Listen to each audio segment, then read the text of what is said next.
What's up, guys? This podcast is sponsored by Yak Attack, and that's yakattack.us. What Yak Attack is the leader in the kayak fishing industry who specializes in kayak fishing rigging solutions. As kayak anglers themselves, they are tightly integrated into the sport of kayak fishing and are acutely aware of what the community needs. It all starts out with the gear track and or the Mighty Mount. The gear track comes in all different sizes and colors, and with the screwball that attaches to it, you can attach everything to it. So you got a simple little attachment that goes on your boat, a screwball with the T-bolt that goes on the bottom attaches to that, and everything attaches to it. And that is a variety of rod holders and camera mounts for your still cameras and your GoPros, the light poles with day flags that folds into the flags, fish finder mounts, and the black pack crate system. All of Yak Attack's products are made in the USA. A few years ago, Yak Attack set the gold standard in kayak visibility with the VisiCarbon Pro. Fast forward to today, and it remains the most dependable light flag combo in the industry. The 48-inch deployed height that gets the flag up to, and the flag and the light up to where it can be seen, and the 14-inch collapse length allows it to be stowed away for easy use. The high visibility flag doubles as a pouch, making it easy to pack away and store. The expected lamp life of 10,000 plus hours on the ultra bright, high efficient LEDs, and at least 100 hours from the 3 AA batteries that are included. The carbon fiber mast is strong and lightweight, and the narrow profile offers low wind drag. The soft foam keeps it afloat when it goes in, if it goes into the water, and it also fits in most rod holders. Available in an array of mounting options that fits in just about all boats and popular mounts. Don't compromise with safety. Depend on what tens of thousands of paddlers trust. There is only one VisiCarbon Pro at yakattack.us. This podcast is also sponsored by Ocean Kayak, oceankayak.com. I've been riding Ocean Kayak the entire 15 years I've been riding a kayak. I've done everything in an Ocean Kayak. All of my tours, all of my fishing has been in an Ocean Kayak. I've trusted my life in them. I have full confidence when I'm in these boats they're going to perform right for me. I know the feel of them. I know what I can do in them. And that gives me the full confidence to take on anything. And everything's been thrown at me in an Ocean Kayak. And this tournament we're going to be talking about is a prime example of things being thrown at you. Me and Jean were both using Ocean Kayaks, of course. She was using the classic line of Ocean Kayaks and using the Prowler 13 angler. That thing was fast, agile, it was super lightweight when going. You'll hear about what we had to go through. At 56 pounds, it was the right one for the tournament. For her, it was awesome. I was using my brand new boat, the Ultra 4.3, aka my Sexy Ginger. And you just can't stop me in that boat. I have full confidence in that boat too. It's super fast. It's a cutter, cuts through the water, wind resistant. We had 25. You'll hear about it. We had 25 mile-an-hour winds, and both of us were basically unaffected by those winds. It was awesome. You check out, if you want to check out what the other Ocean Kayak pros are doing with their Ocean Kayaks. Check out adventureonthewater.com, and of course check out the boats at oceankayak.com. This podcast is also sponsored by my DVDs at kayakkevin.com. The Kayak Fishing the Chesapeake Bay series and the Bay Tour DVD. The kayak fishing DVDs are broken up into a trilogy. Number 1 is an intro into the fishery, has a full year's worth of footage with more of the larger fish in the lower Chesapeake Bay. It has a lot of tips on it, kind of shows a lot of stuff. But the instructional sequels are broken up into 2 parts. The warm water species and the cold water species. The number 2 is the warm water species, with detailed instruction on the rigs and the fishery itself, spanning from the red drum at the shoals, flounder, and the summer species at the bridge, sight casting, the red drum, and striper. Number 3 is the cold water species, with detailed instruction on the winter targets, tautog, and the eastern shore striper fishery. The Chesapeake Bay Tour DVD is a 6-week, 600-mile tour I did in 2010 around the Chesapeake Bay, filmed in kind of a Survivor Man style, showing everything I do and look for when I'm on a long distance tour. All of these DVDs are available at kayakkevin.com. So check out Yak Attack at yakattack.us, Ocean Kayak at oceankayak.com, and my DVDs at kayakkevin.com. Alrighty, it's podcast number 50. 50. Number 50. Billy is one of our more frequent Yep. guests, and Macinii is probably the only person that has watched all 50. He's probably the only person crazy enough for that. And it is April 9th, 2015, and who we have today is my driving partners down to the tournament this past weekend, the Adventure Fishing World Championships, and this was Team All Out Kayak Fishing, which is your website, alloutkayakfishing.com. Willy Rags, William Ragulski, and Joe Macinii, aka Macinii. I'm here too. And Lee. But yeah, so we're gonna. They also did the tournament, and it was they had their own adventure. After meeting up afterwards, so it was we all actually came at the end of the tournament, basically coming across the same thing as how good it was just to do it. So oh yeah, you guys' stories was pretty good, but driving down there was an adventure by itself. I mean, me and you drove down to Macinii's house, which is in North Carolina, 4 hours from here. So we did that on a Wednesday night, spent the night at Macinii's house, and then drove out in the morning heading towards Louisiana. And that was 15 hours? Yeah, about that. I think we left at about 7:15, and damn, I think we got up past midnight, right? About around midnight. Right around midnight. And we jumped time also that hour. Yeah. Yeah. And well, one of the drives down for me was what was interesting was the hitting the pollen belt. Yeah. Because both me and Ragulski was like eyes itching and just because we left from here from winter and drove down and all of a sudden we just hit there was clouds of yellow and the pine trees were just going. Right. And and then we get past it and everything's like that light green where it's just becoming spring, and then we get past that and it's already kind of like summer by the time we get down to Louisiana. Right. So that was cool going through that. And yeah, when we got, it was dark by the time we got to Louisiana, so we really couldn't see all that much. We did see a gator. Yeah, right off the bat. Off Lake Pontchartrain. Yeah.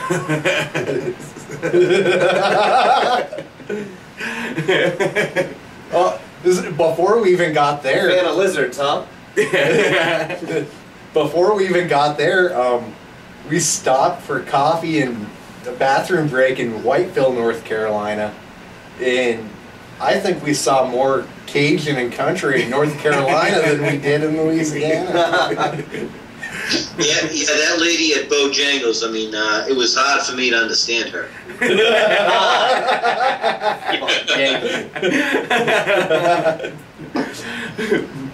Yeah, the drive down, another memorable moment, we were in Chick-fil-A, and Joe's like, hey, go look at the car. And we're standing in line, and I said, look at the what? And there's this black lady sitting, eating her food right by the line, and when I said, look at what? Like, I thought she was gonna die holding it, and she lost her shit. Yeah, it's, not a lot of people understand that I talk, I speak good English.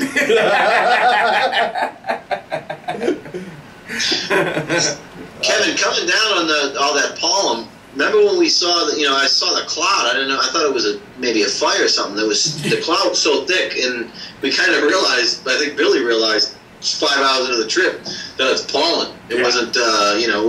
It wasn't smoke or anything. That's what I thought it was. Yeah, and it's crazy is going through that change where we just drove through basically a season basically in a day. When I hit that pollen, my voice changes. Yeah. It's a noticeable change. You notice it, and I was like, damn, we're and then on the way up, we actually it was getting kind of dark, and we were in the pollen again. I was like, fuck, my voice is doing it again. And eyes started itching and all that good stuff. And then we go out of it. I thought he was sucking on a helium balloon back there in the backseat. Yeah, so before our last stop is a Walmart before we go in, we get our licenses and all that stuff. And that was interesting. It was Seidel. Is that what it was? Seidel, Louisiana. And yeah. Was selling Jim Beam and Jack Daniels by the 5th in the middle of the aisles. Man, I never went to Louisiana, but I went through Alabama to get to Florida one time. and we pulled off at a gas station somewhere in the middle of who knows where. But you could buy beers singly, like pull them out of the case and buy them, and pistol ammunition singly. And we were like, yeah, we probably don't need to hang out here really long. You're like, how many do you need today? I'm going to need like 3 Miller Lights, folks. 745 rounds.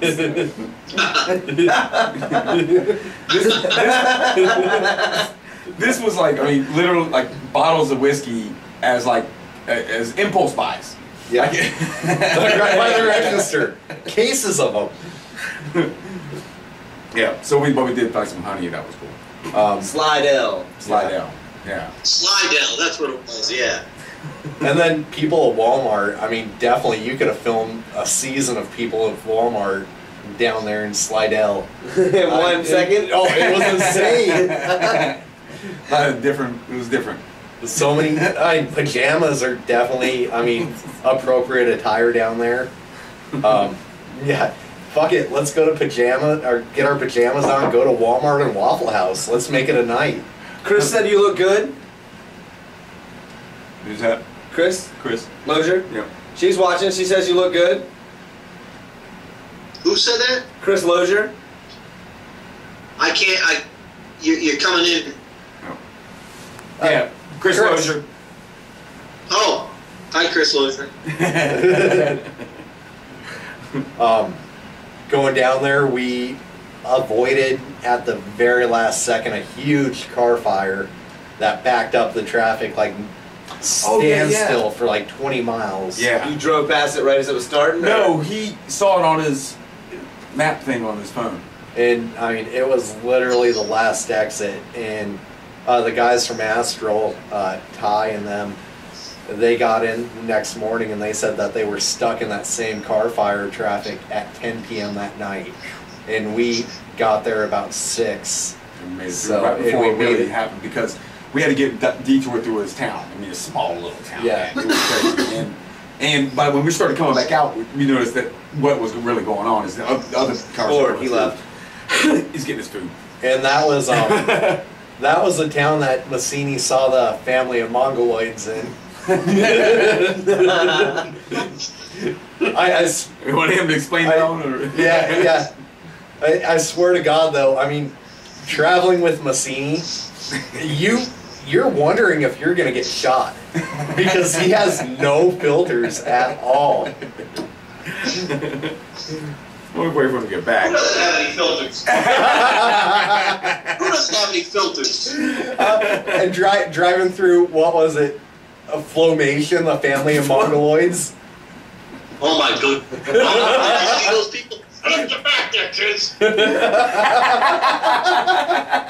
Sorry, Mommy. Flowmation was the name of the town. Flowmation. The only cop in 3 counties was in Flowmation following the family of Mongoloids around.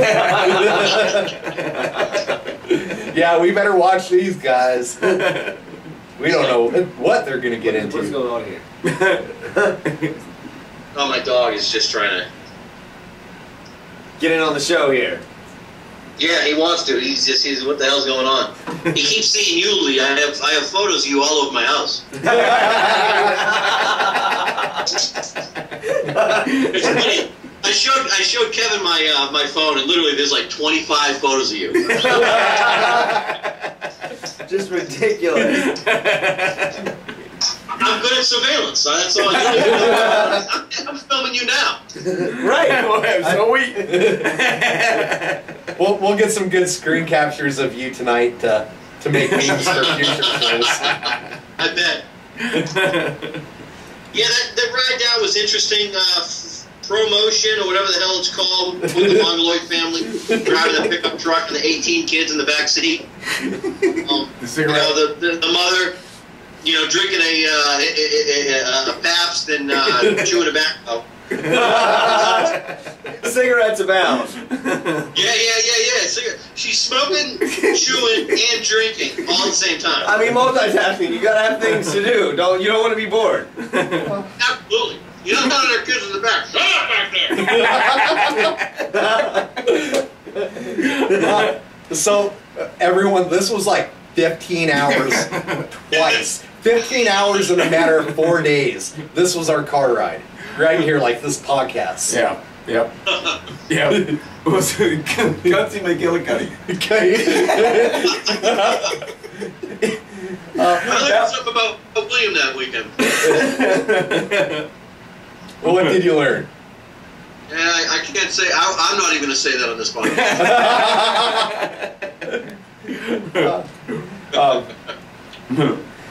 Well, shit, y'all should have learned something because y'all went through an ordeal just like everybody else in that tournament did. Yeah, I mean, that tournament, literally no joke. Everyone I see, I'm doing it next year, I'm doing it next year.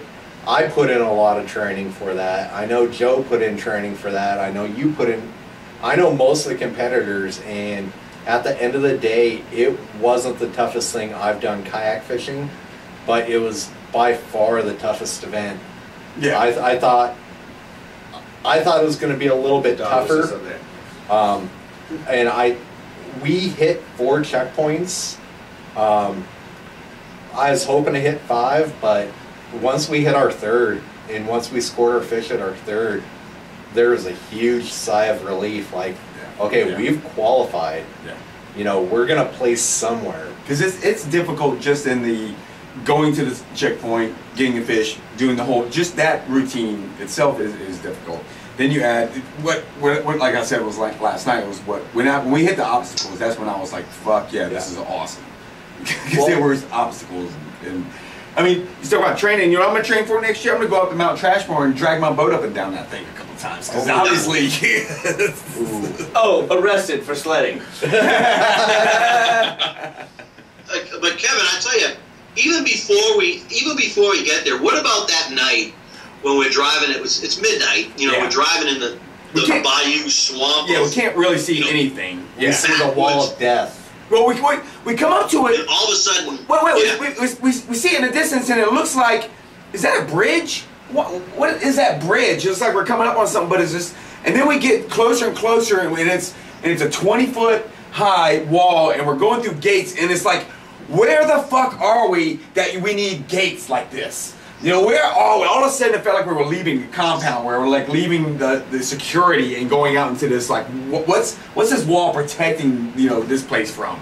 And it was almost shocking, you know. It was like a wake up of like, wow, we're here, we're somewhere now. We're somewhere now.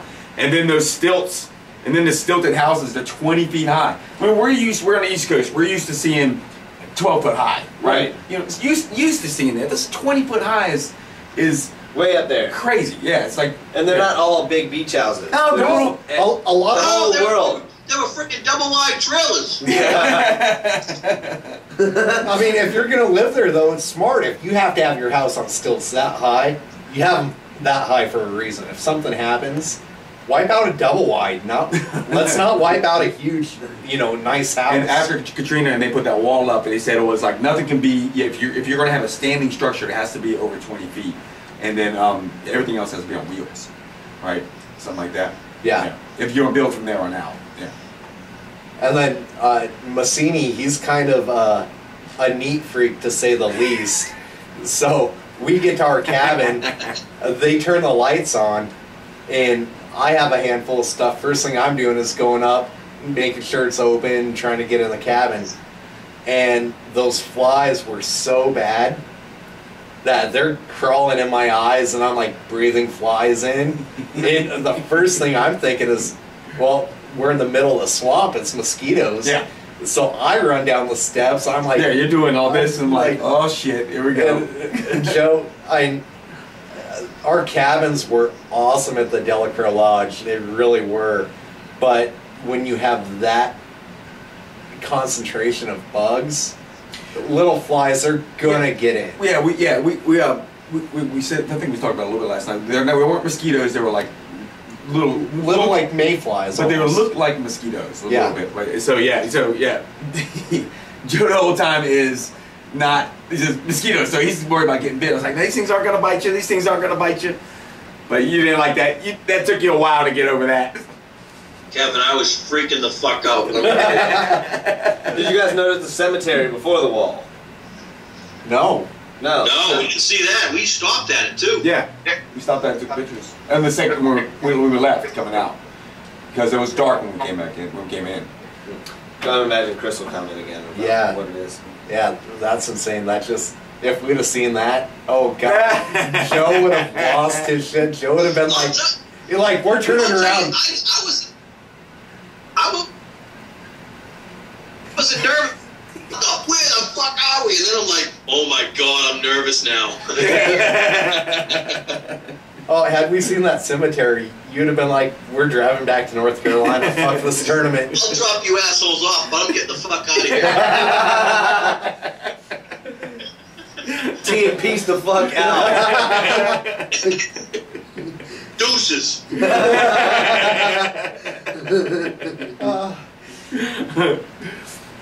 And so we get there, and you know we need to stretch our legs a little bit, so we just walk down to the end of the street. I mean, it's a block, right? And we got some lights on the water, and we look and see what's happening. We gar everywhere. We're just talking about you know, just gar everywhere. So we're like, oh okay, you know, water's we get a look at the water and all that stuff. Yeah, and then you guys went fishing on the first day, right? Yeah. On Friday. Yeah, we went fishing on the south side of the island, so we basically fished and worked the area between checkpoint 1 and checkpoint 5, which was the furthest south double checkpoint. Yeah. Oh, down here. Yeah. So south of the Delacroix, our Sweetwater Marina, and we found some flats, we found some bass, some reds. We actually found a really good pattern. You know, The Cinco. The sink. Actually, I should have. I was thinking about bringing some. Not much how Gene last night was talking about throwing that DOA curly tail up on the surface, keeping her rod tip high, finding all the hydrilla and all the grass. We went with the whole buzzbait pattern, and that's how we caught most of our fish, was on the buzzbait. So that, you know, that was definitely, it felt more like bass fishing than it felt like we were red fishing. And hydrilla in the water everywhere and fighting those fish. I mean, it just reminded me of bass fishing, where those bass are going to bulldog you right into the hydrilla. They're going to wrap you up so they can shake off, and you come back with a clump of weeds. So it was, you know, you hook up and you just bulldog them in. You know, telling the story of that one red where 5 seconds later it's like, what the fuck happened? Yeah. Everyone's lost. I mean, that's really what we had to do. Yeah. Just to get them in the boat so we would not lose them.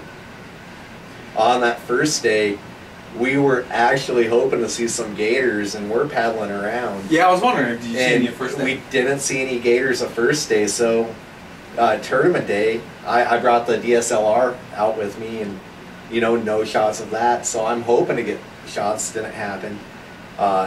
So tournament day, there was, you know, the pressure of making our checkpoints, the pressure of catching our fish, and then that kind of added pressure of, we didn't come down to Louisiana not to see a gator in the wild. And we saw some gators. Takes your breath away.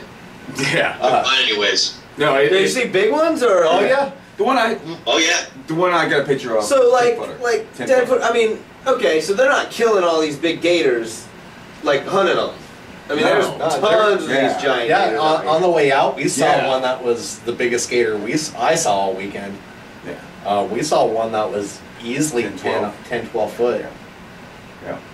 It's funny because when you talked about that wall last night, Kevin, when me and myself and Bill saw that wall, we were looking for a 10-foot gator on this side of the checkpoint. Because everybody keeps telling us, even the guy at the checkpoint said there's a 10-foot gator right down there. We couldn't find that. So when we went over that wall, I went over first, put my boat on the beach, came back and helped Billy with his, and all of a sudden I hear, Joe, there's a gator behind you, and I turn around and this damn head was, you know, huge. and I looked at it. Oh wow, that's cool, and I went, you know. Well, at first, wow, this is awesome, and then I freaked the Christ out, and. You know, I have a little friend that I bring with me everywhere, and I couldn't get to my little friend that fast. About 25 yards away. So I just have Billy. Well, it's funny. Bait. You have bait. No. So that gator was staring Macinii down. And that gator, all I could think of was the 80s song Hungry Eyes. Hungry Eyes. And I mean, he's inching toward Macinii. And I'm stoked. I'm in the water. I'm stoked. And I'm like, Joe, I'm like, dude, be cool. I'm bringing the camera out. Be cool. And Joe's like, Wild Bill, don't leave me. Don't leave me, Wild Bill. And so I'm pulling the camera out, trying to get some good angles, trying to get some decent shots. And in the meantime, that's all my focus. Joe's behind me, and I guess he's slamming into my boats. His rudder's hitting the rocks, and Jesus, my rudder's hit the rocks 10 times. Let's get the F out of here. And I'm like, dude, Joe, it's cool. No, man, we need to leave now. I was a little nervous. And going down that canal, we saw 3 or 4 more gators. Yeah. We saw one in that canal. We were moving. We were like on a mission through that canal. But I mean, I guess that canal's a little bit further later on in our day. Yeah. We followed the same path that you and Gene followed. Yeah. We hit the double checkpoint 5 first, then checkpoint 2, then 1, and then we made it to 4. That's right. But we go to checkpoint 5, the double, and the wind is howling. Yeah. So we go back into a lake, all hydrilla. Joe has a hit that he can't bring to hand. We go back and we're like, okay, let's find some different water. And Joe's fishing method is, let me stop in one spot and let me fan cast that spot for 35 fucking minutes to make sure that I'm not missing anything. And my method is really, let's hit it and quit it. Let's go, let's, cast to strategic points. And then if we don't get hit right away, let's move on. So we learned that that time. We move on, and I spook a redfish right out of this creek mouth.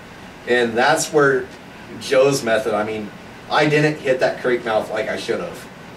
And so our differing methods, really, we saw the strengths and weaknesses of both at that time. We stake up because I knew there were reds that we pushed out of that creek mouth into this little canal. Hook up fairly quickly with a 25 1/4-inch red, and so that was double points. So immediately, I mean, we came back, and the only person that we saw above us was Mark and Chris with 58 inches on the board at that point. And Joe asked me, "Hey, how did it look?" And I said, "We're looking pretty damn good. There's 58 up there." And we knew, I mean, we had to be up there, but a 25-inch at double points, I mean, at that point, it's almost not worth staying to upgrade to anything bigger. We got that size, that size range that we wanted to fall within.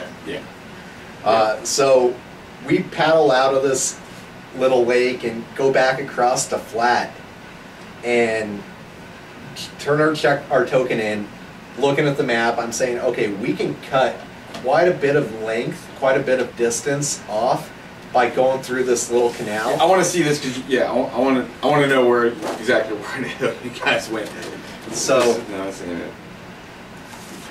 I'll tell you, Kevin, if there was water there, we would have sliced off what, Billy, about 35, 40 minutes. There's where the checkpoint was. Yeah. So we were actually going to head north. I guess it had been northeast. Here's where the checkpoint was.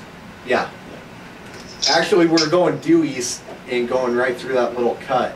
That was our plan. So I don't think that would have cut any more time off you. That's the same amount because you actually would have to cut south like that. Yeah, I mean, we were looking and just saying what would be the easiest paddling for us. Wow, that's a good amount of. So we make it on this flat we're probably only 200 yards away from where we needed to be. And the combination of the outgoing tide, the north wind, and water was leaving that area. The water just dropped out. So that flat that we had paddled not 20 minutes ago, we get stuck on. Yeah. And it, as you know, Joe referred to it, we did a mud run. I mean, Joe, I need to find you a little Spartan race medal, because on that flat that we walked in, it was definitely that mud run. We did some crazy stuff. That mud was 3 to 6 foot deep.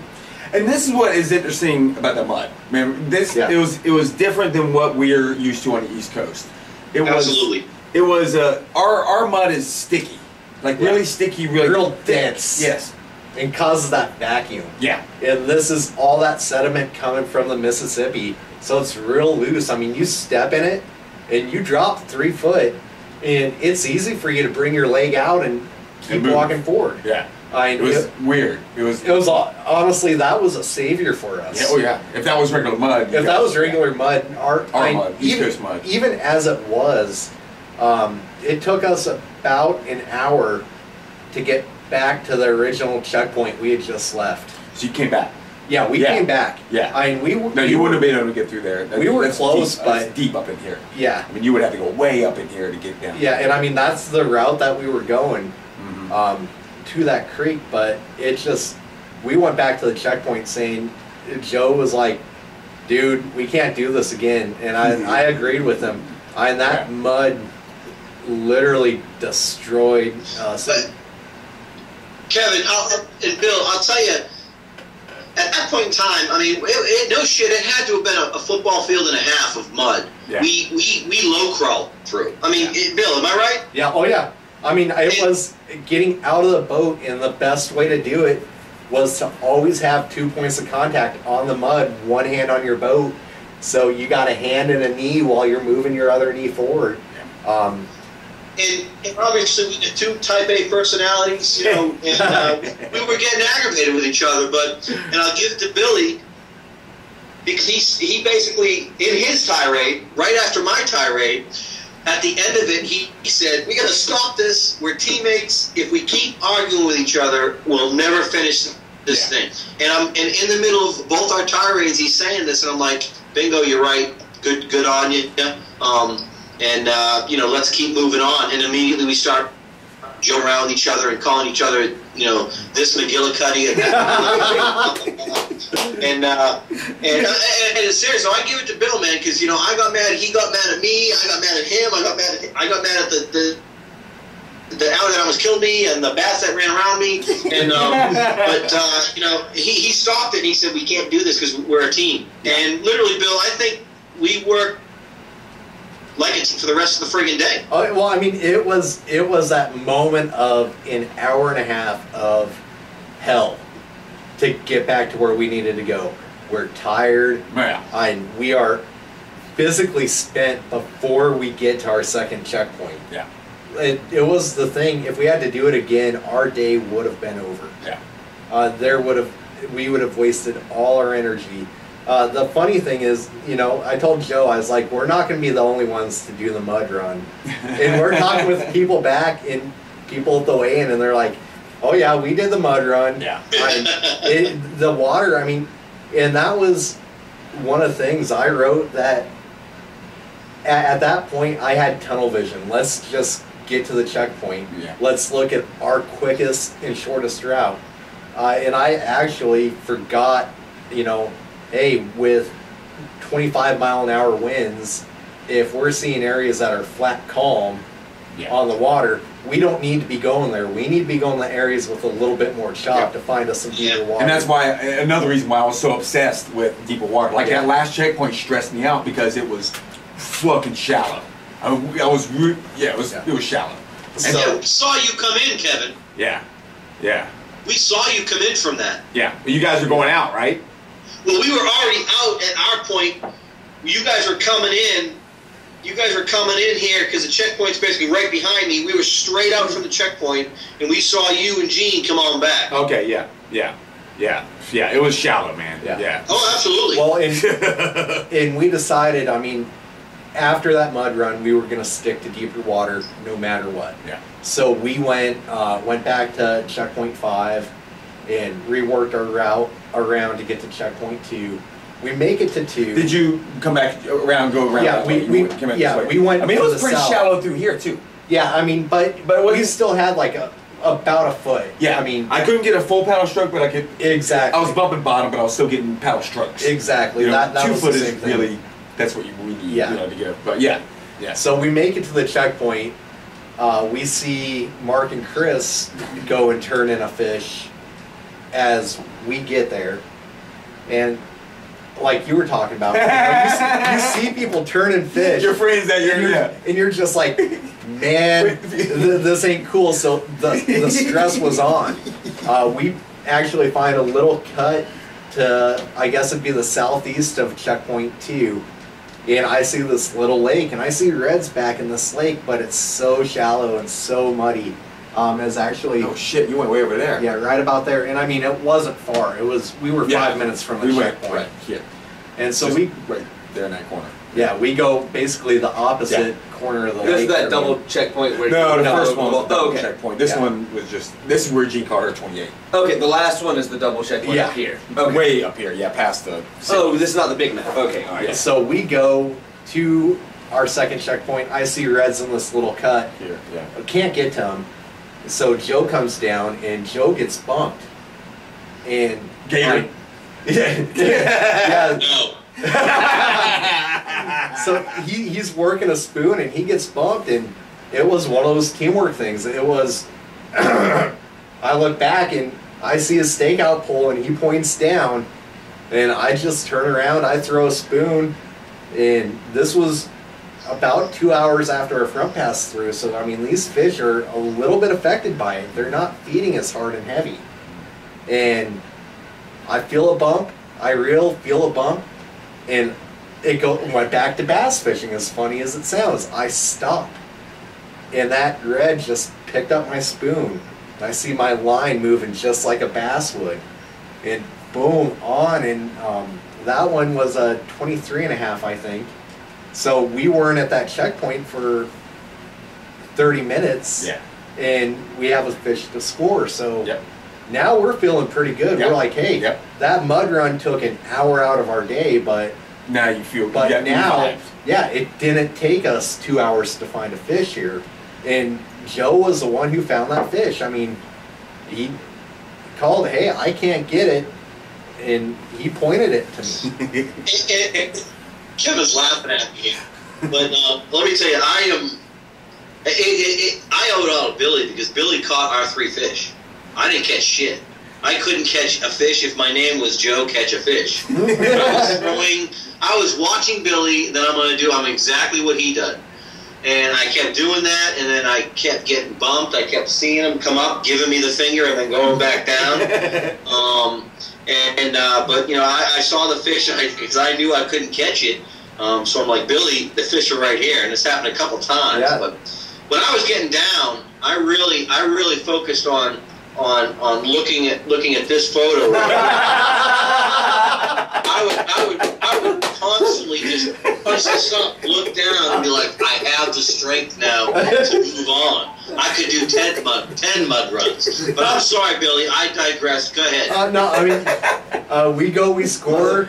And like we were talking about the gator, we were looking for that 10-footer right at the base of that wall. Didn't see it. We saw the gators on the other side. I didn't see gator at all.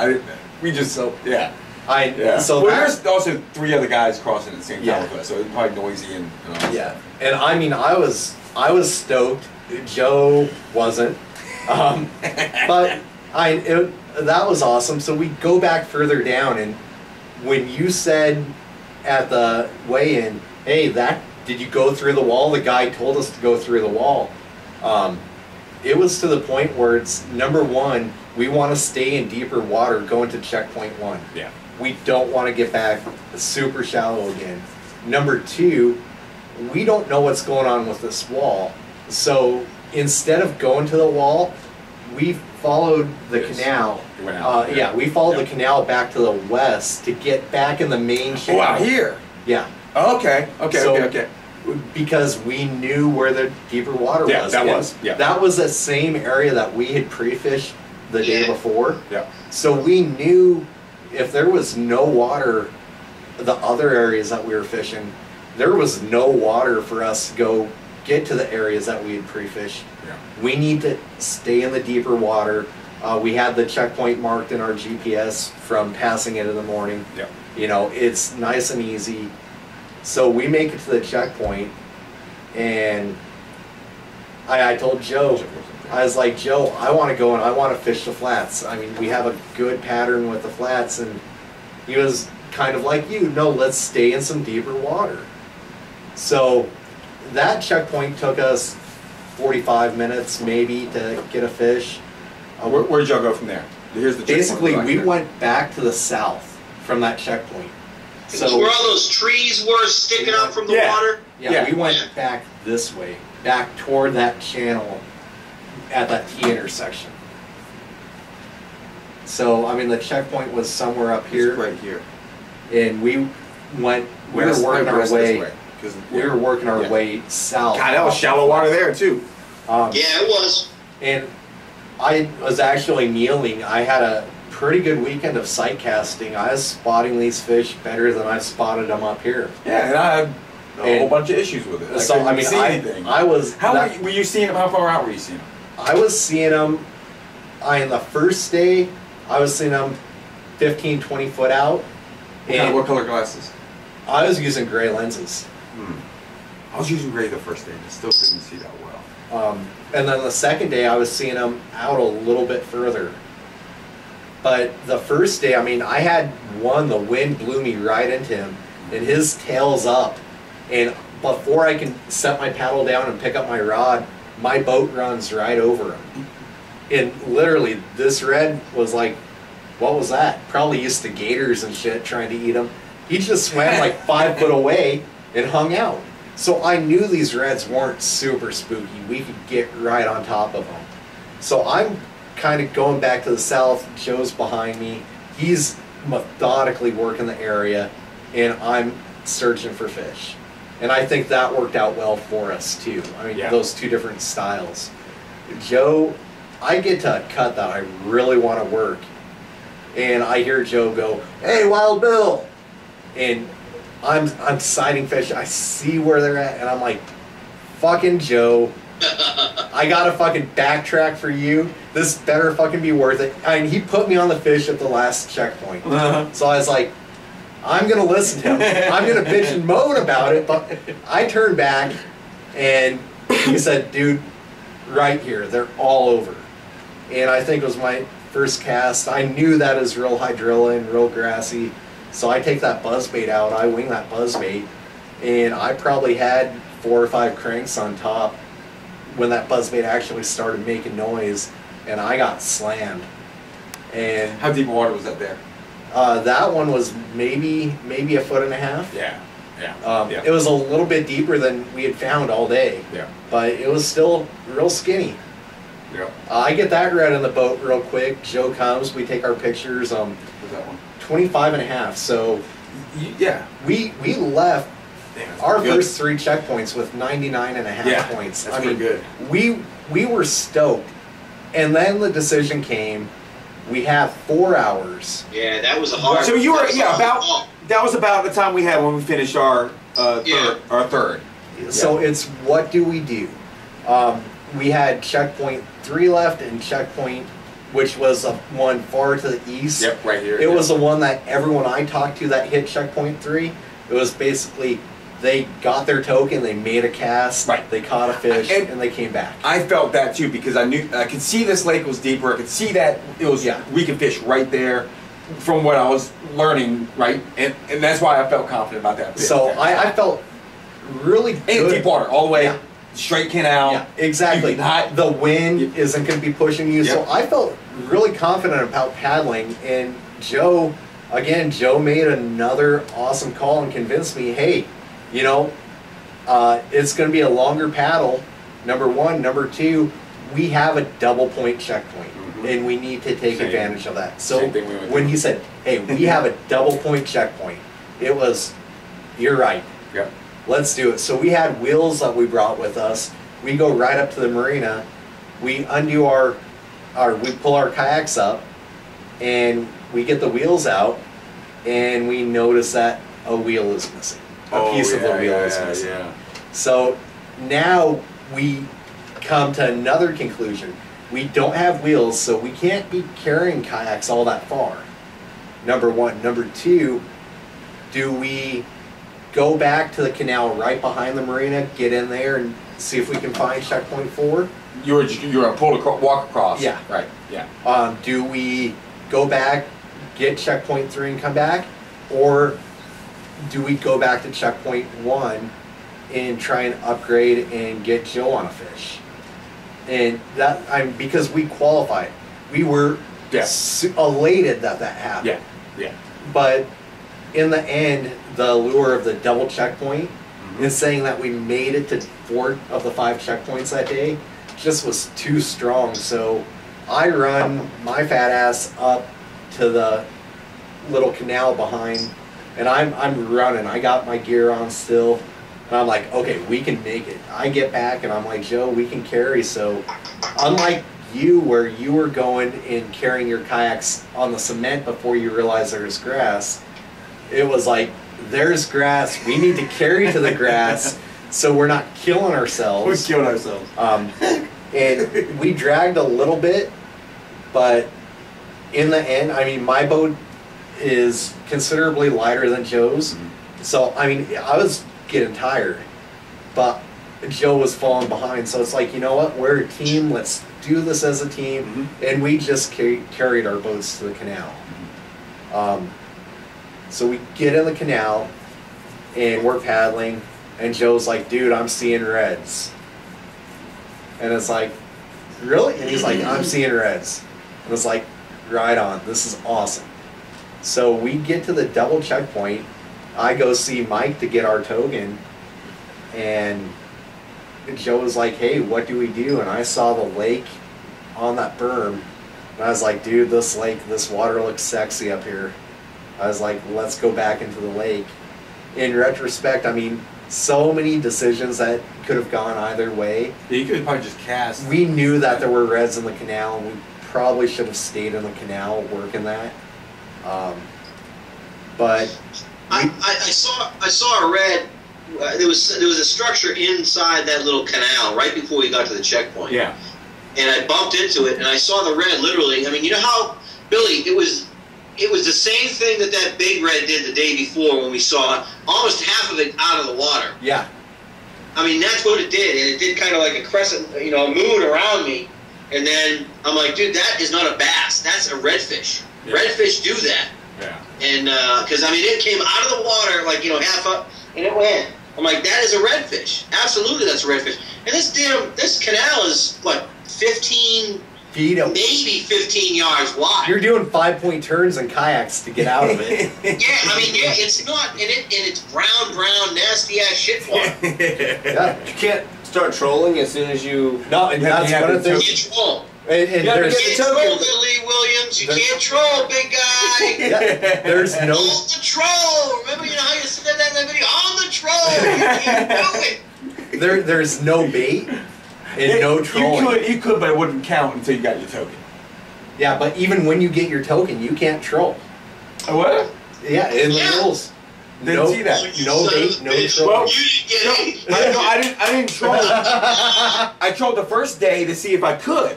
Yeah. To see if the technique was going to work. I trolled your inline spinny bait that you gave me. Yeah, and it's just trolling's not.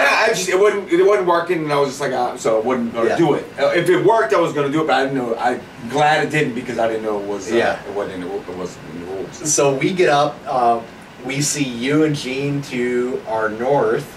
We see the 2 Jackson teams right around us, and we're back in this lake. And here, one of the Jackson guys go, "We got tailors! We got tailors!" Like 20 seconds later, "Oh, I'm hooked up! You motherfucker! God damn, Bob, what the fuck?" So they're losing fish, and I'm feeling actually quite happy. I'm like, this is awesome. So there's fish here, and they lost them. Yeah. This is a win-win for us. Yeah. We one of the Jackson kayak teams. Then Steve Fisher and Eric Jackson, they're out there and they're in deeper water by the weed line, and we hear them, and we see them hooked up. We see a fish come to the top, and we're hearing, motherfucker, goddamn. So two people in our first 10-15 minutes of getting there losing fish. Yeah. And we're feeling pretty good. So we're at a double checkpoint. We're coming in with just under 100 points. I mean, yeah. We're stoked. And Joe is working an area, and he makes a cast, and he's working that buzzbait, and this fish was a monstrous red. I mean, it was for down there, it was a 30-inch red. Yeah. And I look over, I see the commotion, I see him boat up, and I see this red porpoising on the surface. And I'm like, oh, I'm just like, this is awesome. This is what we need. Yeah. And unfortunately, I know Joe feels a lot worse about this than I do. Honestly, it doesn't bother me, but that red came off right at the boat. Yeah. And it was just, and it's working those buzz baits. I mean, a low percentage bait. And they definitely proved to us throughout the weekend that they were low percentage baits. Where they grab them? The top water. Yeah, it's top water, and I mean, we were on our plastics. We had 1.5 inches, 2 inches of plastic past the hook bend. Mm-hmm. So, and we're throwing weighted EWGs on these buzz baits. So it's just they got to really open their mouth and really get that bait in deep and really engulf it. It's hard. It's just hard. Like you It's said, hard percentage. yeah, it's a low percentage bait. I thought I had little Lee Williams on my goddamn line. And I said that was the winning fish that I just lost, Billy. Yeah, absolutely. And I mean, I look at him and I go, Joe, it's cool, man. It's cool. We got time. We still have like an hour to fish before we have to paddle back. Yeah. And it wasn't shortly after that I get hit on the buzzbait, and I go to set the hook, and that buzzbait comes and whizzes right past my ear. Mm-hmm. And we were seeing reds working that whole lake. So I don't know how to So- but y'all went. So here's the checkpoint. We actually checkpoint way up there. It was like right. Okay, so yeah, we were actually kind of working south and to the east. Yeah, We were okay, kind yeah. of staying We went along that up. shoreline. Yep. Fuck, that was shallow. But it was between- so flat between all the through coast. there. I mean, but we're seeing fish. Yeah. So they just, I mean, we couldn't get them to eat. And the hardest part of the tournament for me was knowing that we literally have 50 minutes to make it to the checkpoint, and we can't fish anymore. Yeah. That we were trying to extend it, and there were a lot of guys in the same situation as Joe and I, where if they were fishing their way back, and when we saw two groups of people fishing right by the checkpoint, it's just kind of like, let's get back in, let's make sure we get back in time and we qualify. Yeah. But I mean, we needed a fish. I think it was over like 23 inches or 23 or 25 inches back at that double checkpoint to win. Yeah. So I mean, No, if we had a 25, because it was 146, right, or 147? something like that. So 25, we would have. You had to get 150 to do your win. Yeah, but for us, I mean, where it all came down to is, everyone has their losing big fish stories in tournaments. I haven't had a story like that until now. Mm-hmm. Thanks, Bill. Hey, I feel no, fucking great now. dude, You're the man, Joe. Yeah, thanks, Lee. Woo! I thought. Here's another picture for you. No, I thought when that happened, I would be devastated. And this was a great tournament for that to happen. Yeah. Because I wasn't. I was like, Man, you're already getting your ass kicked. Yeah. You already qualified. I was like, we hit 4 checkpoints. We caught fish at 3, and we're gonna place fairly high. Yep. I was like, I was stoked. Yep. We paddle back, and we make it in. We make it in the box at 5:40, so we made it in 20 minutes early. Yep. I can't say enough about my partner, Joe. I'm a pretty fast and pretty strong paddler, and Joe really did a good job. Number one, he helped to pace me, but it wasn't like I was doing circles around him or doubling back. Right. He put me at the right. He set the pace for the day, Yeah. and he set a solid, good, fast pace. Yeah. Number two, You were riding I was riding my Skimmer 140. Hurricane Skimmer And 140, and he was riding a Tarpon 140. Yeah. Tarpon 140? Yeah. Yeah. Yeah. Number two, he was finding fish. Yeah. I think had I been by myself, I would have found those fish, but I think it would have taken a lot longer than it took Joe to find them. Yeah. So he got us on those quicker. Number three, I mean, I'll tell you, there were times I had not laughed so damn hard on a day of fishing, just giving it our all. Yeah. And normally I'm very focused, and Joe's humor and his attitude, we laughed our asses off the whole time. I couldn't have asked for a better partner to fish with, and we came in 16th.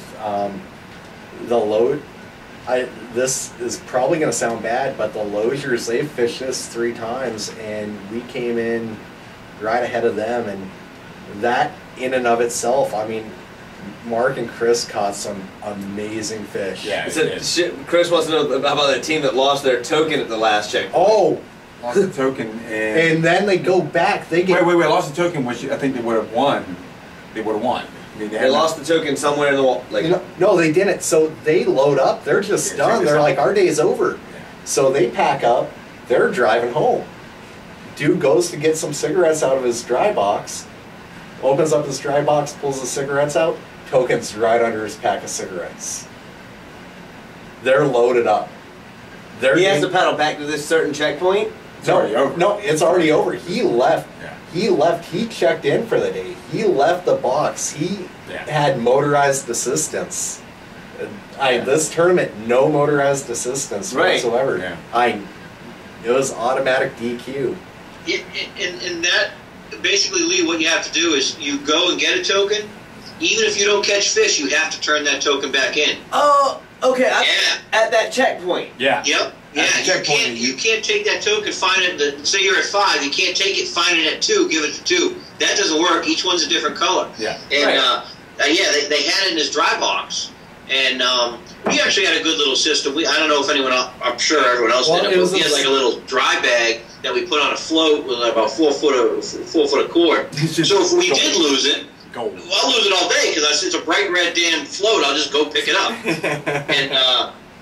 and that, I'll tell you, I really believe that we could have made all 5 checkpoints. I'm not saying we could catch fish at all 5, but if we didn't do that mud run, and that was a call we both made going over there, and I think we could have made all 5 checkpoints.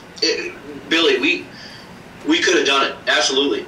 In the end, our day consisted of 17.5 miles, probably a mile and a half of those probably half a mile of those 17.5 were portages. Yeah. I mean, and for us, our paddling, it's not like we're down in the Gulf. It's not like we're in Florida where we have warm weather to paddle in and really have that system down so we can paddle and train. I mean, we're paddling in cold weather. Get the couch going on. Relax. I picked a couple Miller Lights. I'm good to go. If you want to talk shit, Jay's here now too. Jay's here. Jay's here. Oh! Hey, Brooks, ladies and gentlemen. Why is he asking me who the hell Angry Kayak is? How the hell do I know? I thought it was you, Brooksy. You seem angry enough. Yeah. Only when you piss me off. Yeah, I mean, again, it sounds cliche-ish, but it's not an impossible tournament. Yeah. But it's very strenuous, number one. Number two, I can't give it enough to my partner. Number three, even though we didn't win,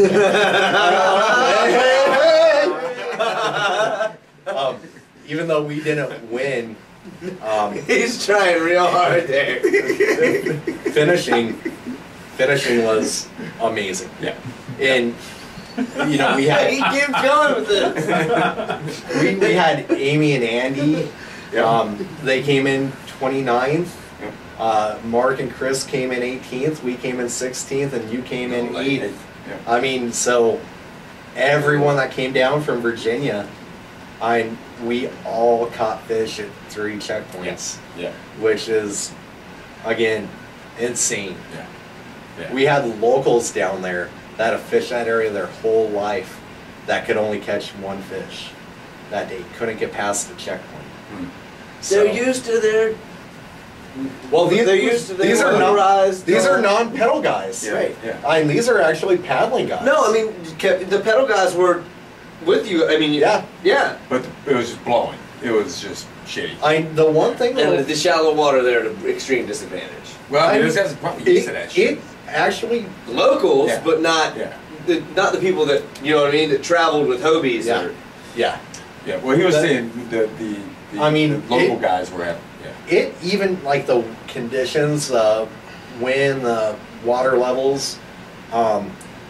This is actually the first tournament I fished where it really It's up there, evened the right? field for Hobies and paddle boats. Yeah. I mean, we had advantages. We had huge advantages. The Hobie and the Propel guys didn't. Yeah. They had a much easier time sticking to deeper water, doing more miles, but they weren't killing themselves like, a lot of the paddle guys were. So, The there were- high gunnel paddle boats. You see those were having a hard time. yeah, There's just the wind. There's Yeah. a lot of wind. Yeah. Yep. um, You're gonna have that with that. Yeah. That's not made for. There's no waves back Wind. there. It was just it was 30, man. It was gusting 30. It was an easy 20, 25. yeah. Yeah. Again, the format of this, I know. Okay, it's bedtime. I know. That's my bet. No, just kidding. Some people that didn't fish it were complaining about the prizes. I'll tell you, my prize was finishing. Yeah, well, that was some talk on the internet on the way back. We were reading on the way back that Macinii, get some light on your face, or turn the light off behind you and get a light on front of you. I got you. Cool, thank you, sir. It was Natives put on. It's the 3rd year it's done it, so it's new as a tournament. So there wasn't a lot of big prizes for the lower, first. The first was native boats, and there wasn't a lot below that, as in boat prizes, or there was like Warner paddles. Yeah, in paddles. watershed. So there's very, very few sponsors for it. You got a brighter light than that? I mean, it really doesn't look bad. Oh, it doesn't look bad. Okay, No, that's not that's bad. good. That's all right. That's good. That's all right. That'll work.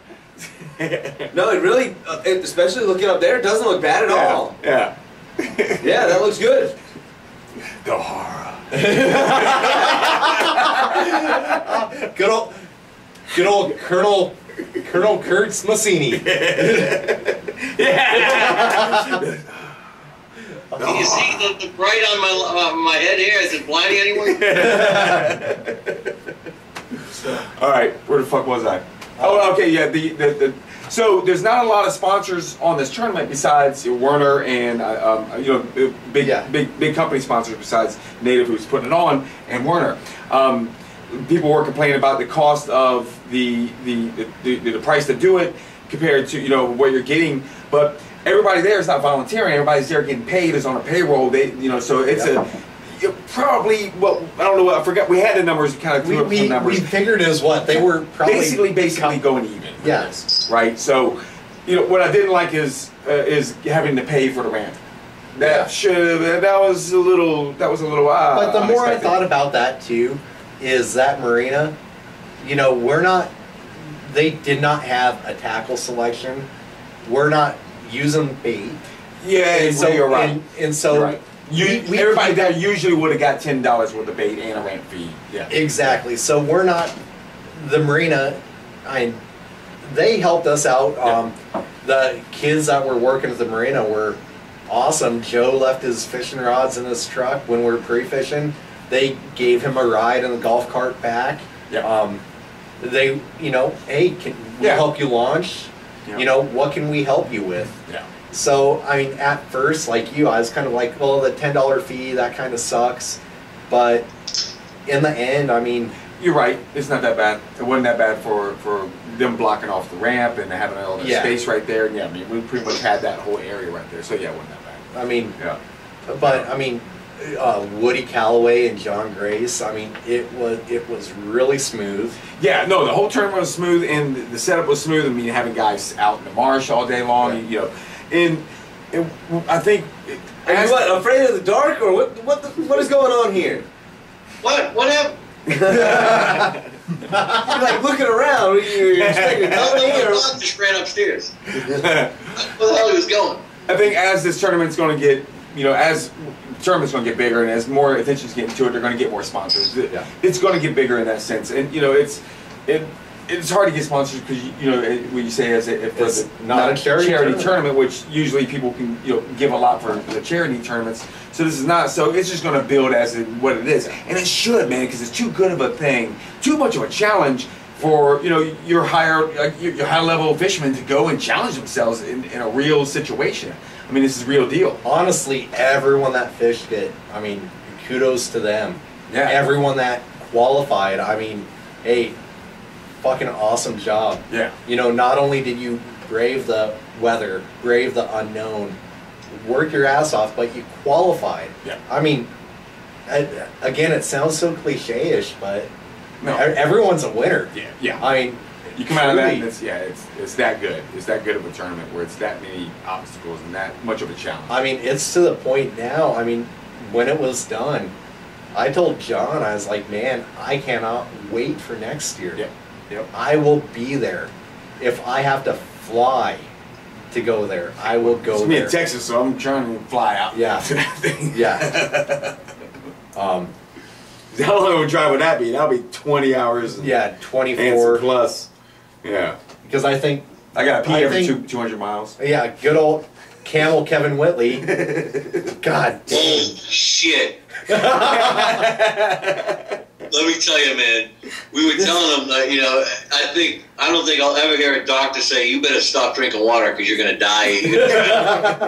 He goes to the doctor, that's what his fucking doctor's going to say. Yeah, that and good old Honey Buns Whitley. Kevin Honey Buns Whitley. That's right. He loves them. Fucking loves them. Bacon and honey buns. That gum that he spits out, oh my god. Hey, Joe's the Sorbitol, man. He doesn't want to be swallowed. He said something, I'm chewing all this gum and I don't want all this, whatever the fuck he said. I'm like, just chew the fucking gum.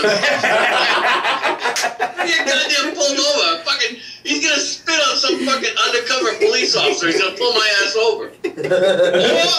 What are you spitting out that window for? And then he's gonna say my Yankee ass. I'm gonna be in the fucking clink with Cletus and fucking Bobby Joe.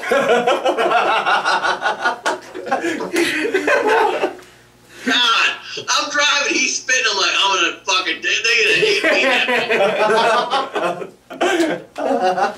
Oh yeah. Good old Delacroix Joe. Where did you come from? Where did you go? Oh, yeah, I bet he fit right in. Oh yeah. Well, no. I can understand those fucking guys better than I can understand people up here in North Carolina. He told the guy that. Yeah, I called up to reserve the cabin, and that Cajun accent. And I'll tell you right now, I said I can understand you better than I can understand these fucked people. and he's probably like, "What the fuck did this guy just say? What's a fuck people?"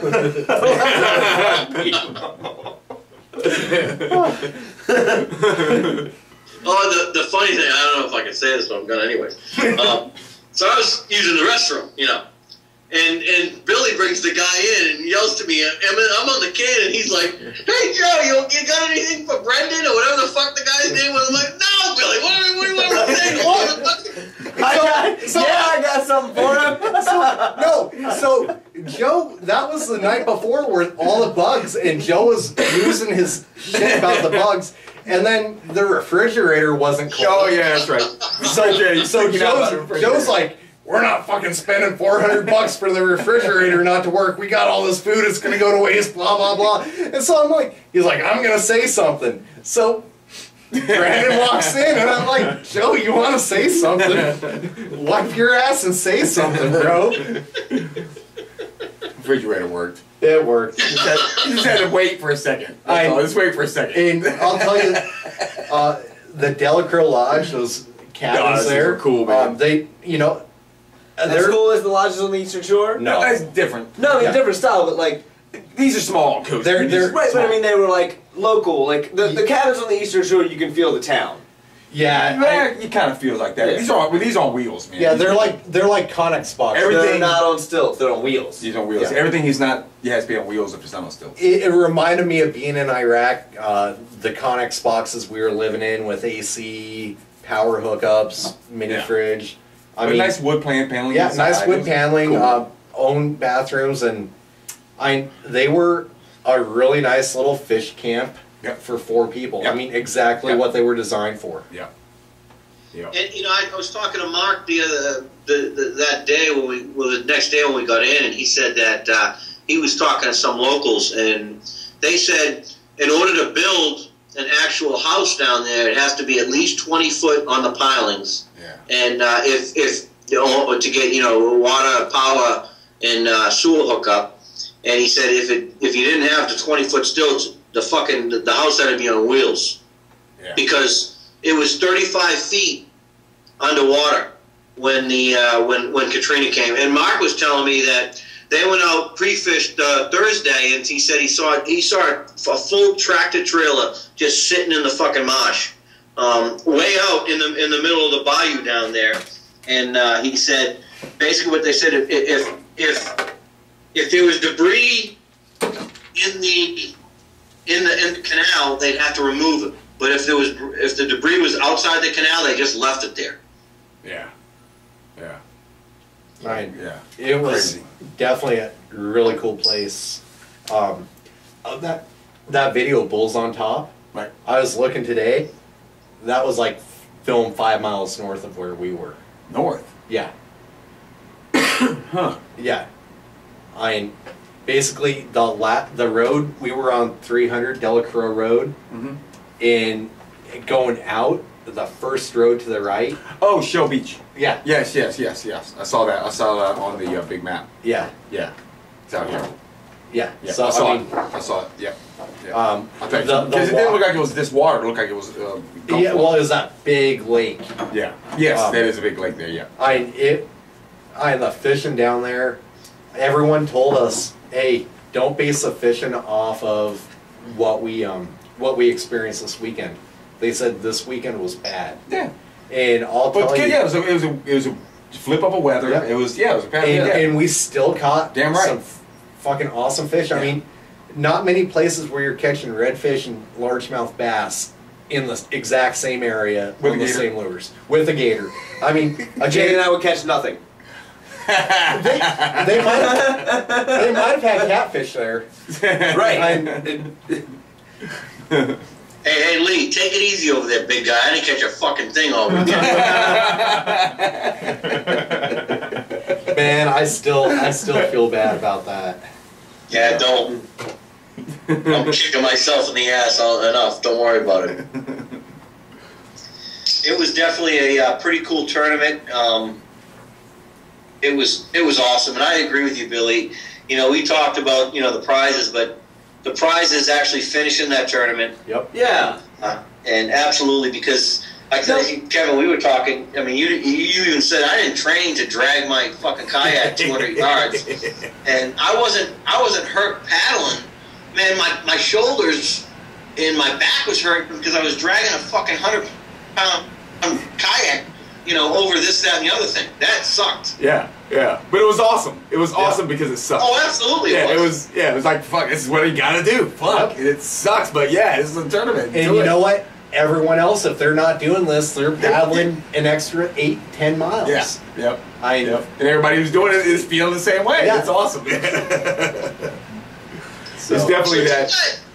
Do you guys think that the Hobies had an advantage over us? I think when the wind was on them, their torque of their, the gear of their pedal drives keeps that pace going at the same. So they're not expelling any more energy than when we are actually digging a little harder when we have the wind on us. Going back into the lake from... But I've seen a lot of those guys pull out paddles when they got the spots, a lot. Even the checkpoint 4, getting onto the checkpoint, that little mud fucking hill. Absolutely.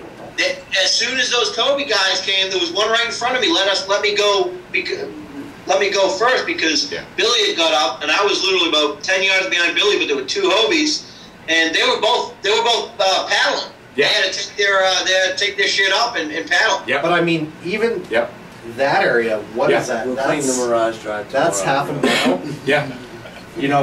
That was 2 foot deep, or not a foot, 2 foot, like a foot and a half. That's what I'm saying. I was hitting my paddles on my paddle strokes. So that's a big area with wind, a crosswind, at not necessarily perpendicular, but a little bit canted. Yeah. Headwind. I mean, paddling a pro angler through that, fuck that. And going over the obstacles program, I mean, those guys had to be in shape. Yeah. How do you think those pro anglers made it over that rock wall? I got pictures of it. Yeah, strength, brute, determination. Up and over. I mean, need and get over it. Absolutely. And young That's how bucks. they got over it. And young bucks. Right. You needed to. Oh, were they young guys? Yeah, 30 or whatever. You're y'all's age. He's in better shape than all of us. Yeah. Kevin, how did you guys grab your kayaks over that rock mound? Did you kind of go parallel to the rock mound, or did you just go straight right up and over it? I just jumped it. No. Paddle real fast and lean back. I got out. I put a rope on my bow. I walked up the wall, inched the boat up the wall. Gene got on the bow. I grabbed the side, inched it up higher. Gave me the rope from the bow, put it on the stern, teeter-totted it over the wall, and let it slide down and hold on to the rope, and it was in. The same thing we did. Yeah. Yeah, that's because we saw that big 2-man red Hobie. They did a parallel. One guy got on one end, and they just walked up, grabbing that thing. And I was at first, I'm like, I think that's the way to do it, Billy. And then we just, we put both our kayaks over. Yeah. That wall was what? 10 feet, 8 feet? I don't know. No, it was 4 or 5. It was 4. Yeah, it was. Yeah. It wasn't that deep or that tall. Yeah. All right. Yeah. The thing that did Feels like it. It felt like I was going over the goddamn fucking Great Wall of China. Yeah. Yeah. Reminded me of that commercial. Remember that? I don't know what commercial it is, but the Great Wall of China is like 2 feet high. Yeah. Like, how do we cross over it? The wood wall that you guys went around, we were able to get through, a narrow kayak size opening in it. But there was Hobie guys trying to get over it, and they had to go over to the side and really go through this mud.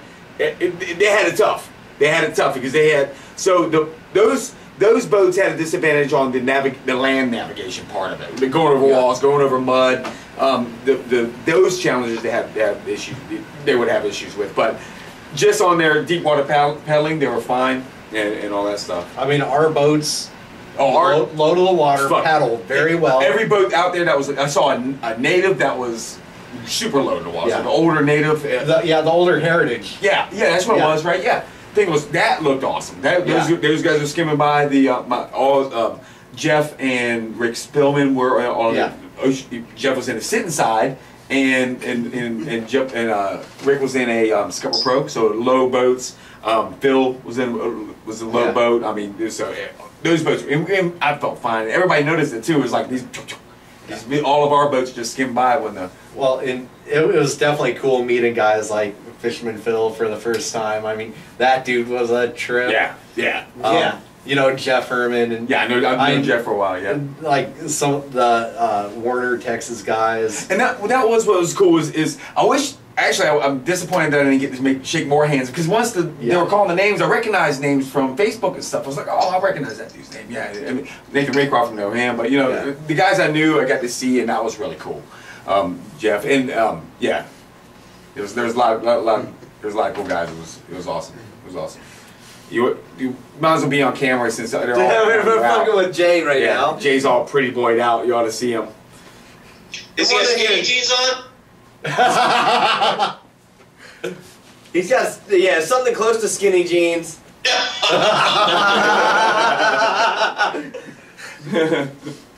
There he is. Oh no, you're good. Got him. There's Jay. Oh.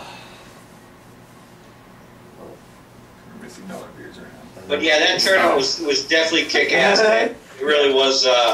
It was an awesome experience, and I'm proud that we made 4 checkpoints. Yeah. I really am. Yeah. Fuck yeah, dude. Yeah. I mean, it sounds like an amazing time. I mean, the past 2 nights, it's been fun to talk about it, hear the 2 different stories, because, I mean, you guys took the same path, and you have completely different stories. You know what I mean? Yeah. And you both fish completely different ways, and, you know, it's just really, really cool to see that the way that thing is put together. Yeah. Because I didn't know how it was put together until Kevin was explaining, and he didn't even know 100%. No. But I knew it was navigation. he didn't know 100%, and we didn't talk about it at all. Yeah, I haven't called him other than to talk about the fishing I did. I didn't ask him, like, other than, like, I texted him, like, how'd you do? You know what I mean? Right, that stuff. Is fishing okay? Yeah. But I didn't ask anything about it because I knew we were going to do this right after. And it was so much detail that wasn't going to be enough over text or a phone call. Right. I had to sit with you and tell you this, or be on the water with you and paddle after the first. Yeah, we'll be talking about this all summer. Yeah. Well, I'll tell you right now, and props to Billy, because navigation, I think it's a Marine Corps thing, and I even talked to Kevin about this. Everything looked exactly the same. I mean, it really did. Billy knew exactly where to go. I'm like, Billy, you sure we're going the right way? He's like, yeah, just follow me. I'm like, okay. And no shit, we went the right way. It was funny because Joe was like, dude, we're lost. And I'm like, no, you see that tree? The only fucking tree within like 5 miles? We're on the backside of that. We fished the other side. I was like, we're gonna go 100 yards this way. We're gonna see a rock wall. We're gonna see crab pots. Yeah, we paddle, and Joe's like, no shit. It's just scattered marsh all over for infinity. I mean, it's just scattered marsh everywhere. You know, you got the eastern shore, yeah. ocean side of the eastern shore for a million miles. Right, as far as you can see. It's finding and picking up these unique waypoints. Anything that's unique. It might be a damn post with a yellow flag on it. Yep. It's also kind of knowing where you are the whole time. So when you're leaving, you're already almost like having a mental GPS. That's what I do when I'm on tour. Knowing what direction that you're in. Always just having. I can see myself on my map, like a GPS. I can see my little. Well, see, on my map. like for me, that's one of the things. Growing up in Colorado, the mountains are always west. So no matter right or left, going north or south, they're always west. Yeah. And that was kind of getting that internal compass built, growing up. Yep. It's like, I know we're going south. We're going south. I know we're going northeast. Yep, northeast. I mean, it's something people generally have or don't have. Yeah, and I'll tell you, I don't have it. They dropped us, I went to training one time, they dropped us in the middle of New Mexico, outside of Roswell, New Mexico, where all the fucking aliens are. And they dropped us in the middle of a goddamn desert, gave us a compass and a fucking, a first generation Garmin E-Trex fucking GPS. Thank God I had a Marine with me, because I had a Marine with me, and I'm like, I don't know where the fuck I'm going. I'm going to follow you. Hopefully you don't get lost, because I'm useless. I don't know. I mean, even when I'm today doing what I do, and they say, well, you got to go west. Well, which fucking way is west? Right or left when I come onto this road? Well, at least that day we had a northeast wind that was constant, so we knew where that direction was all exactly. the time. Yeah. Northeast. It was like right around. Well, and I mean, it did calm down at the end of the day. That's why after we got done paddling, that's right. We'd go all the way to the north of the course. That's why what I talked about last night. I think I would have reversed it. Yeah, doing 4, 3, 2, double. 5, That would have got you to both double checkpoints in the middle almost. And you would have done first double checkpoint in the morning, and second just like we did exactly reverse. You'd have been in deep water. Yes. And I think we were just so excited to start. Yeah. I mean, Billy, we didn't even consider going to the fourth first. Yeah. I think we were so excited to start to get on that launch. Yeah. Well, and our plan was to go and hit the furthest double checkpoint we could first. And that was I knew we were going to get pushed by the wind down there, so it wouldn't be any kind of hard paddle. But, yeah. Getting stuck in the mud fucking sucks, though, down there. Yeah. I'll tell you, at one point, Billy... Woo! Damn, we lose him. That one got stuck hard.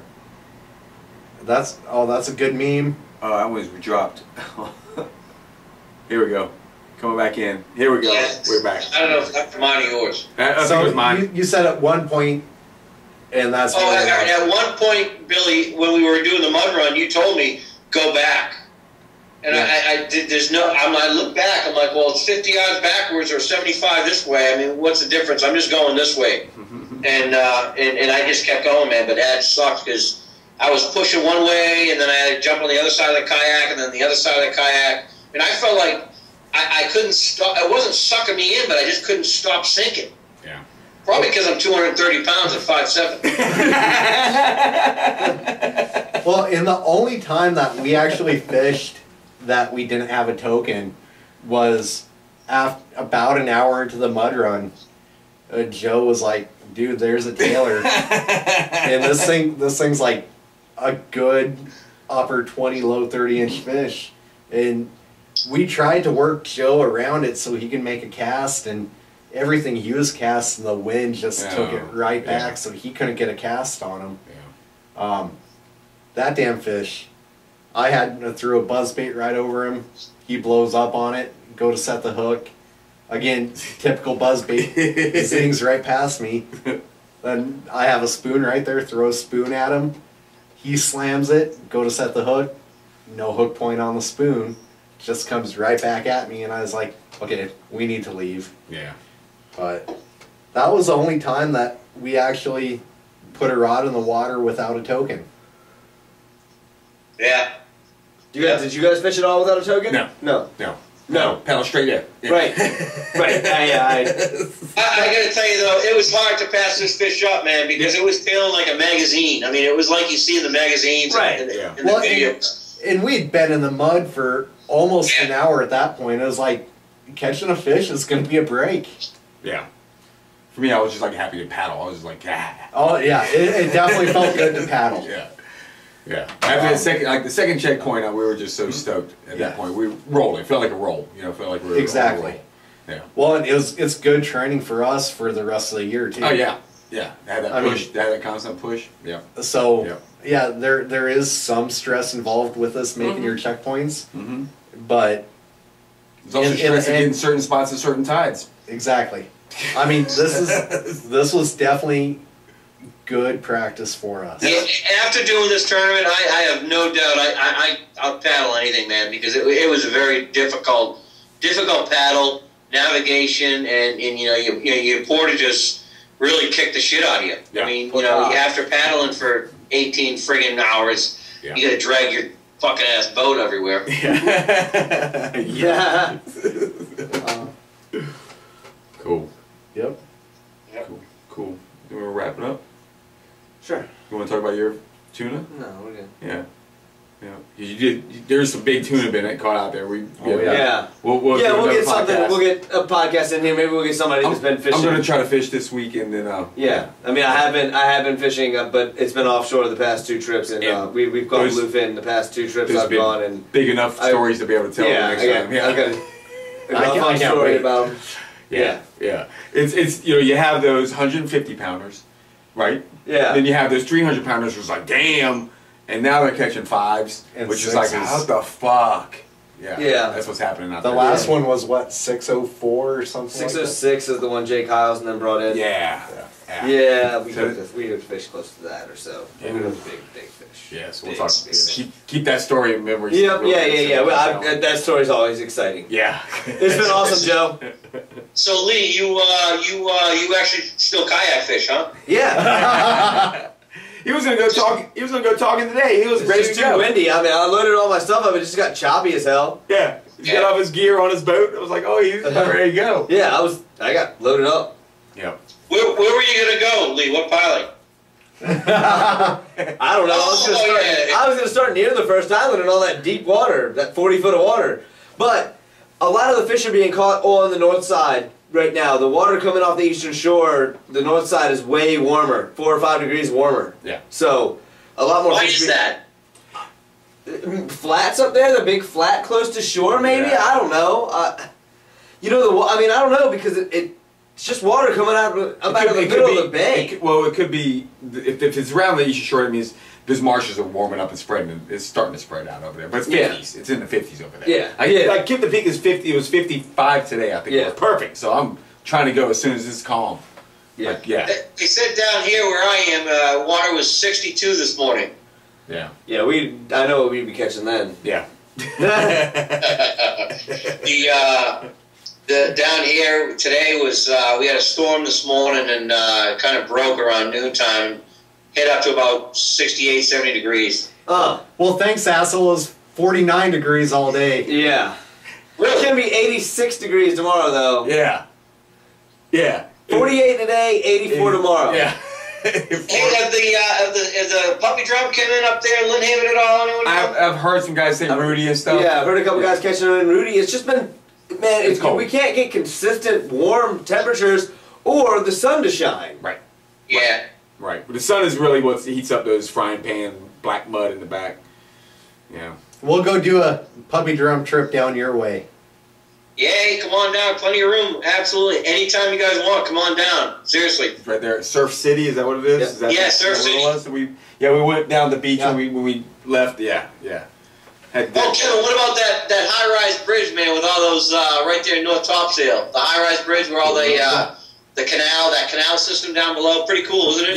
Yeah. He was telling me all about it. He loves it, man. Yeah, I can tell. Just going over it, just talking. You were talking about. I was like, oh, you love this place. Yeah, I get excited every time I go over Alligator Bay. Alligator Bay, Joe. But don't worry, you're from Boston. I mean, they're not gonna like you. No, I know. So I've used that before. They're gonna grab a whole, get a taste of you, and be like, I don't want to eat this fuck. I had a meeting 2 days ago at that area. There's people I got to talk to down there, and the guy was telling me that when he was leaving last week, he saw about a 6-foot alligator sitting on that golf course down there. Yep. Oh yeah. You like that? Fuck that. I saw alligator. I'm good to go. I don't need to see any more. Awesome. All right, cool. We're gonna wrap it up. How long have we been on? Oh, dude, it's 9:04, and we started at 35 after. Or something like that. We were on time. I mean, we got this thing. I think we got it now. We got a decent system going on. As long as I get here before him and I can get this slow computer started and going. Yeah. Once we're signed on, we've stopped it from slowing us down or stopping us. So we're, Yep. We'll see what happens. Yep. Hold on. Don't cut off yet. But when we sign off, we're going to get a still picture and stuff. But hold on. Yeah. Hey, thanks for having me on, guys. I really appreciate it. It was a great show. Man. And number 50 with somebody that's watched them all and lets us know about it. So does memes of you. Right. Awesome surveillance pictures. All right, everyone. I posted one up early. Did you see it, Lee? Yeah, I saw it. I randomly burst into laughter. Awesome. All right, guys. Podcast number 50. Thank you so much. We got Jay Brooks behind the scenes. We had thanks to our sponsors, Yak Attack at yakattack.us and Ocean Kayak for these shows here. Ocean Kayak at oceankayak.com. See you guys later. Number 50. Woohoo!